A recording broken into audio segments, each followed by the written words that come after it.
부자 리스트거든요.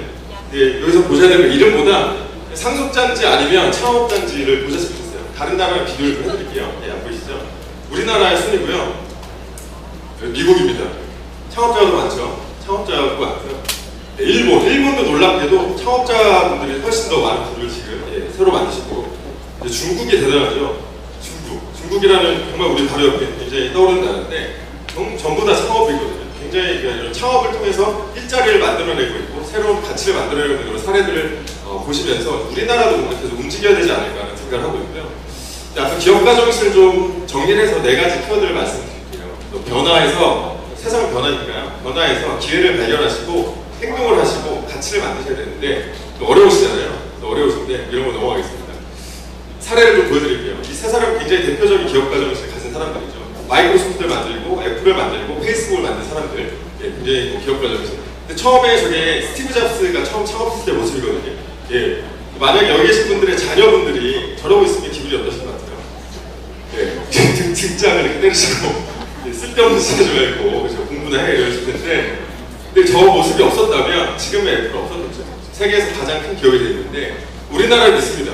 카카오톡. 여기 계신 분들 카카오톡 쓰시는 분, 아니 이거 다 쓰시죠? 안 쓰면 이상한데 이거 다 무료로 쓰시잖아요. 무료로 쓰시지만 엄청나게 많은 돈을 벌고 있는 회사거든요.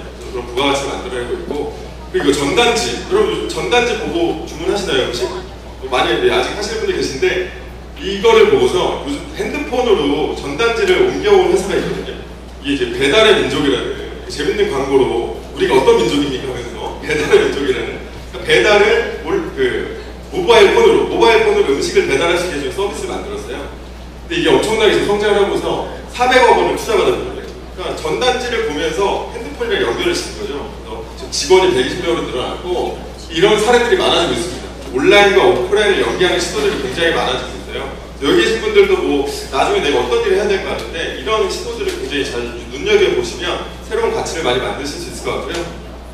네, 이거는 프라이탁이라는 가방인데 뭐 다 IT 기술만 있어야 되는 거 아닙니다. 이거는 쓰레기로 만든 가방이거든요. 저 트럭 방수청 비에 앉았잖아요. 저거를 잘라서 만든 재활용 가방인데 가방 끄는 그 폐차에서 나온 안전벨트 잘라서 만들거든요. 저 가방 얼마면 사시겠어요? 어머니 얼마면 사시는 것 같아요? 20만원? 네, 진짜 이거 쓰레기인데요? 얼마? 만원, 그렇죠? 솔직한 답변. 근데 실제로 30만원 정도 하는 가방입니다. 예, 이게 유럽에 있는 두 청년이 만든 회사거든요. 근데 이 쓰레기 가방으로 연매출 500억씩 되고 있어요. 이런 것들. 우리 주변에도 쓰레기를 많죠. 우리 주변에 쓰레기 많습니다. 이런 것들을 가치로 만들어내서 이게 다 재료거든요. 이런 쓰레기를 모아다가 이렇게 가방을 만들어요. 대단하죠? 예, 이런 것들. 그리고 또 잼 만드는 회사인데 설탕이 없는 잼을 만들겠다고 14살짜리 청소년이 만들었어요. 처음에 이렇게 할머니한테 배워서 만들었는데 이 회사가 대박이 났습니다. 지금 20대 우리나라에도 수출하고 있는 이런 기존에 잼은 있었죠. 잼은 있었지만 설탕이 들어가지 않은 잼은 없었습니다. 그런 비어있는 것들을 여러분들이 많이 생각을 해보시면 기회가 많이 나올 것 같고요. 시간이 없는 관계로 요거는 이제 아티 인력거거든요. 우리나라 청년이 대기업을 다니다가 우리나라의 문화 살리고 싶다고 해서 인력거를 지금 북촌에서 하고 있어요. 많이 나중에 타셨으면 좋겠고요. 이런 사람들. 그리고 연예인이 들고 있는 핸드폰 케이스가 이게 위안부 할머니들이 심리치료할 때 그렸던 그림으로 이렇게 핸드폰 케이스를 만들고 노트를 만든 아이템, 사업 아이템이거든요. 그래서 이게 또 이 물건을 많이 사시면 그 위안부 할머니들 도와드릴 수 있는 사회적 기업이죠. 사회적 기업으로 많이 활성화되어 있고요. 이건 하나의 창직사인데 나한테 네가 해준 게 뭔데? 시죠. 시 제목이 뭔지 아세요? 수수료. 수수료 떼시면 기분 나쁘시죠? 나한테 네가 뭐 해줬는데, 그렇죠? 이 사람이 자기 직업을 만들었거든요. 직업 이름이 뭔지 아시나요? 욕하는 게 아니고요. 시를 파는 사람입니다. 자기의 시를 만들어서 그렇게 자기 인생을 만들었어요. 직업을 만든. 아까 말씀하신 대도서관 이런 분은 이제 유튜브로 개인 방송을 하는데 한 달 수익 얼마인지 보이시죠? 이겁니다. 방송국에서 더 이상 방송을 하지 않아요. 개인만 콘텐츠만 있으면 누구나 방송을 할 수 있는 시대에 여기 계신 분이 살고 계십니다.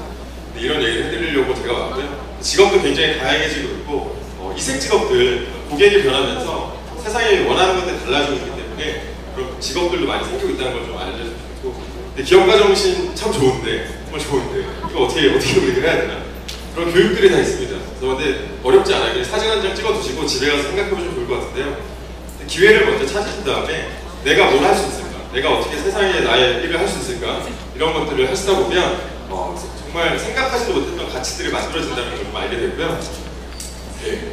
또 공부를 또 하셔야 되는데 이것도 사진을 정말 찍어놓으시고 세상을 배우셔야 되잖아요. 세상이 바뀌고 있기 때문에 세상을 바꾸는 세상에 대한 정보가 이 사이트 안에 온라인 사이트거든요. 어마어마하게 매일매일 업데이트가 되고 있습니다. 그래서 이런 거 보시면서 학교에서는 가르쳐주지 않는 그런 지식들, 세상의 지식들 이런 것들을 많이 배우셨으면 좋겠고, 예, 그래서 정리를 하자면 사랑하는 것들 그리고 잘하는 것들을 찾으시고 세상이 원하는 게 뭔지 그리고 여러분들이 하시는 거를 실행하신 다음에 많은 사람들은 달릴 수 있는 기회가 굉장히 많아요. SNS나 블로그만 하셔도 많은 사람들이 광고비를 안 쓰셔도 광고가 되는 효과를 쓰실 수 있으세요. 그러니까 이런 것들을 많이 하시면 좋겠습니다. 네, 이제 취업을 하시거나 창업을 하시거나 창직을 하시거나 하셔야 될 텐데 이제 끝으로 이게 얼마 전에 어떤 대학에서 조사했던 결과거든요. 지금 학생들한테 나한테 제일 중요한 게 뭐냐라고 물어봤어요. 그랬더니 저는 사실 취업이요, 뭐 돈이요 이런 건 줄 알았는데 1위가 뭔지 보이시나요? 행복이었습니다. 행복. 사실 우리가 이렇게 어렵게 경쟁하고 이런 것들이 결국 궁극적인 목표는 행복이죠. 행복이고 그리고 이제 50년 후에 만약 정말 그때에 대해 소중한 거 역시 뭐죠? 역시 행복입니다. 많은 고민들을 하고 있는데 결국은 행복이라는 말씀을 좀 드리면서 여기 계신 분들이 저는 다 행복하셨으면 좋겠고 각자 원하는 내일을 만드셔서 내일을 찾으셨으면 하는 바람으로 이만 마치겠습니다. 행복하세요. 감사합니다. 네, 불고양이 재단의 김영권 위원이었습니다. 근데 덕분에 진짜 행복했던 것 같아요. 저 아나운서는 없어집니까? 아니요. 아나운서라는 직업이 네, 빨리 굉장히 지금 다른 일을 하고 예. 저도 아까 핸드폰으로 찍어놨습니다. 예. 감사합니다. 잘하셨습니다. 네, 영광입니다. 네, 제가 수고하셨습니다. 네, 감사합니다. 네, 진짜 시간이 너무 한정됐다는 것이 아쉬울 만큼 좋은 얘기들이 많은데요. 그래도 너무 막 9시 반, 10시 이렇게 가신 분도 집에 가서 이렇게 항의 댓글 하실까봐 저희가 9시 정도에는 끝내드리려고 지금 노력하고 있습니다. 그래서 우리 강연으로는 마지막이세요. 이진아 여행작가 모시고 지금부터는 이제 가슴이 좀 촉촉해지는 그런 시간 갖도록 하겠습니다. 나오실 때 큰 박수 부탁드립니다.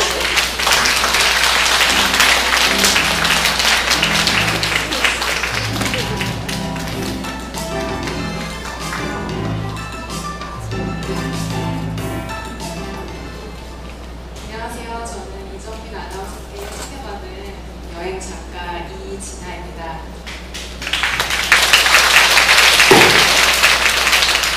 저는 2012년에 엄마 딸 여행이라는 책을 출판하면서 엄마와 딸이 함께 떠나는 모녀 여행의 약간의 전도사 같은 역할을 하고 있는데요.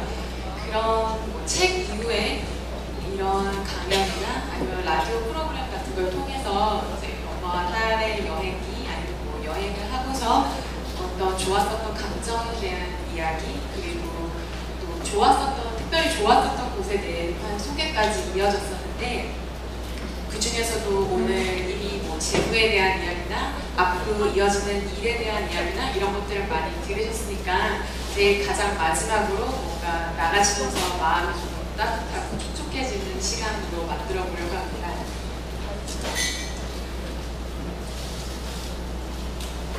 저는 함께 보내는 여가 시간, 엄마 딸 여행이라는 제목으로 주제를 가지고 이렇게 PPT를 몇 장 준비해 왔는데요. 일단 이쪽 주최 측에서도 저에게 부탁을 했었던 그 주제가 은퇴 이후에 여가 시간을 가족들과 어떻게 보내면 좋을까 그리고 그 여가 시간 속에서 부자 혹은 모녀 이렇게 가족이라는 그 테두리 안에서 엄마와 딸, 아빠와 아들 안에서 이제 또 저는 딸이고 이제 이런 책을 낸 경험이 있어서 그런지 모녀 여행에 대한 이야기를 했다고 말씀을 하셨었는데 이제 저희가 거의 하루에 한 번이라도 켜게 되는 이 초록창에 여가라고 이제 검색을 해보면 이렇게 지식 백과사전을 통해서 뭐 프리타임이라는 말 그리고 뭐 레저 그리고 이렇게 한자로도 나와 있는데 즉 결국에는 여가는 뭐 우리가 일을 통해서 어떤 생산적인 활동 이외에 이제 일어나는 그런 시간을 할 수 있는 것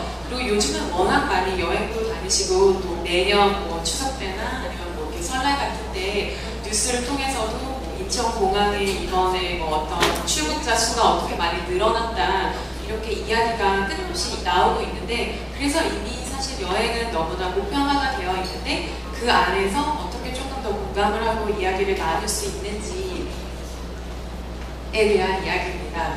저는 엄마 딸 여행이 좋은 이유를 총 10가지 정도 이렇게 구체적으로 생각을 해봤는데요. 사실 뭐 엄마랑 떠나니까 뭐 가족이랑 떠나니까 당연히 좋지라고 말을 할 수 있지만 조금 한번 이렇게 가만히 또 천천히 생각을 해보면 이렇게 한 10가지 정도로 정리를 할 수 있었는데 일단 가장 첫 번째로는 엄마 딸이 서로를 알아간다는 것입니다.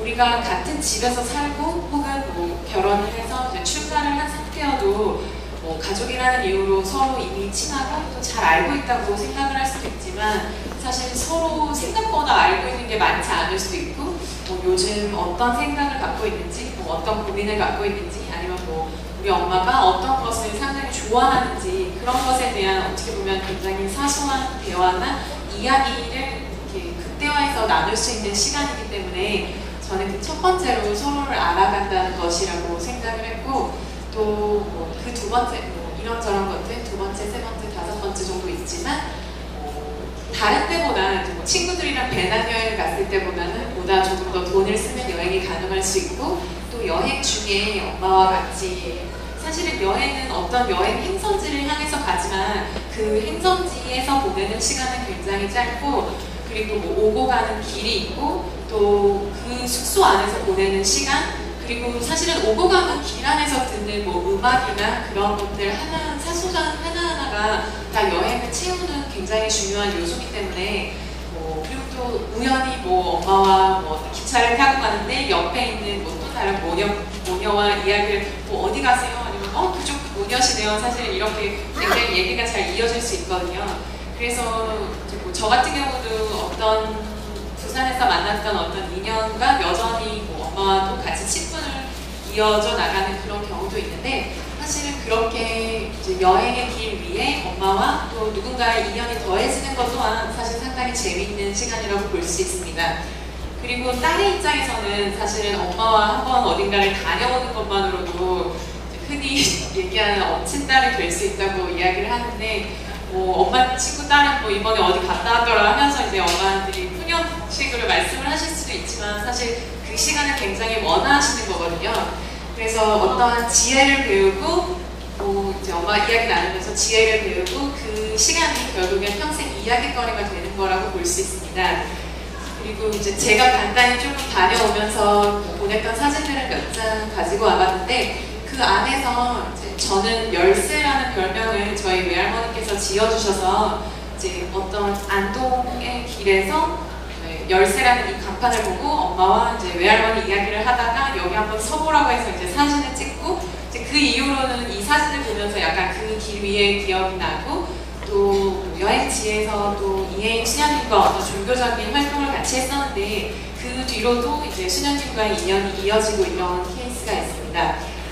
그리고 사실 뭐 제 책 이외에도 엄마와 딸은 여행을 권하는 책이 상당히 많은데 그 중에 하나 뭐 엄마와 아들이 떠난 여행 그리고 엄마와 초등학생 딸이 이제 가는 그런 여름방학 시리즈의 책도 있고 또 일본인 만화가가 두 모녀가 떠난 그런 여행 책도 있는데 이제 거기서 만화라서 이제 약간의 재미있는 뭐 이야기들이 많이 있었지만 그 안에서 엄마가 정말 좋아하는 건 뭘까? 돌이켜보니 제대로 생각해본 적이 없다라는 말이 들어있는데 사실은 여기에 오신 분들 그리고 또 모녀가 함께 오신 분들은 사실 여기까지 오시는 것만으로도 저는 굉장한 그런 에너지와 또 앞으로 어딘가를 분명히 가실 수 있는 그런 것을 갖고 계시다고 생각하는데 사실은 우리가 한 발짝 떨어져서 생각해보면 그 같이 보내는 시간 그리고 같이 무언가를 공유하고 싶은 마음이 있으니까 그거를 조금 더 직접적으로 이번 여름에는 그거를 실제적으로 행하는 그런 시간을 가지셨으면 좋겠다는 바람입니다. 다음은 이제 몇 곳 중에서도 제가 특별히 좋아했었고 뭐 엄마도 상당히 좋아했었던 곳을 한번 이야기를 하자면 전라남도 광주에 있는 의제미술관인데요. 의제미술관은 남도 화가 허백년 선생님의 이제 동양화적인 그런 그림이 상당히 많은데 이곳은 우등산 국립공원 내에 위치해 있어서 당연히 산을 좋아하는 엄마, 그리고 뭐 그림을 좋아하는 엄마, 그리고 오래 걷지 못해도 조금 그렇게 가파른 곳이 아니기 때문에 조금 산책을 하면서도 충분히 즐길 수 있는 곳이고, 또 이렇게 유리창 미술관 안에 로비의 형태인데 이렇게 뭐 건너편에는 사시사철 바뀌는 그런 나무의 모습도 있고, 이 건축물 같은 경우도 2001년에 뭐 대통령 문화상을 받고 이제 조성용 건축가가 설계를 한 곳이라서 굉장히 건축, 그리고 뭐 주변에 있는 다원, 그리고 이렇게 다원에서 직접 재배를 한 그런 뭐 차나 이런 것들도 기념품으로 판매를 하고 있어서 뭐 여행에서 돌아오는 길에 사갖고 온 이후에 사실 여행은 짧지만 여운이 길기에 우리가 계속 떠나고 싶어하고 또 그 시간을 공유하고 싶어하는 건데, 이렇게 뭐 엄마와 좀 차 시간을 가져보는 것도 좋겠다는 제안입니다. 그리고 이건 조금 더 구체적으로 이런 것들을 챙겨가면 조금 더 여행이 즐거워진다는 그런 것들 몇 가지를 넣었는데요. 뭐 목베개를 비롯해서 뭐 이제 사실 생각보다 많이 걷게 되면 이제 당이 떨어진다고 하죠. 그래서 뭐 초콜릿 같은 거 아니면 뭐 또 짐이 늘어날 수도 있으니까 그런 뭐 배낭 대신에 작은 그런 가방이 될 수, 청가방이 될 수도 있고, 그리고 특히나 모녀 여행에서는 저는 팩이나 팩 같은 것을 가져가서 이제 엄마와 같이 붙이고 뭐 여행지에서 오늘은 어디가 좋았지, 뭐 아니면 어떤 것은 뭐 또 오고 싶더라, 약간 이런 식으로 이야기를 이어서 할 수 있는 것이 상당히 좋은 시간을 보내는 어떤 방법이고, 또 딸들이 조금만 한 번 더 생각하고 조금만 더 이제 살뜰하게 챙겨보면 이런 것들과 함께 보다 훨씬 더 유익한 시간을 보내실 수 있을 거라고 생각합니다. 나중을 생각하면 너무 늦어요. 그리고 우리 이제 자녀, 딸들의 시간은 많을지 몰라도 엄마의 시간은 우리보다 적다는 것을 기억하세요. 저 같은 경우는 뭐 주변의 친구들이 어디가 좋았어 라고 말할 때 사실은 뭐 아까 이야기했었던 의제미술관을 이야기를 하기도 하고 또 구체적인 어떤 장소를 이야기하기도 하지만, 사실은 여행이 어떤 장소를 향해서 가는 것도 물론 중요하지만 그 같이 가는 사람이 사실 가장 중요하고, 내 옆에서 뭐 내 엄마, 내 아빠 건강할 때, 그리고 뭐 정말 한 걸음이라도 더 같이 즐겁게 만족하면서 걸을 수 있는 그 시기에 떠나는 것이 사실 가장 좋고, 그리고 사실 장소는 그렇게 중요하지 않은 것 같습니다. 일단 서울 안에, 그리고 지금 저희 여기서 나가서도 가까이에 덕수궁 같은 경우는 평일이나 뭐 주말에도 밤 8시까지 문을 열고 있고, 다른 궁들에 비해서 상당히 늦게까지 열고, 또 7월 얼마 남지 않았지만 7월에는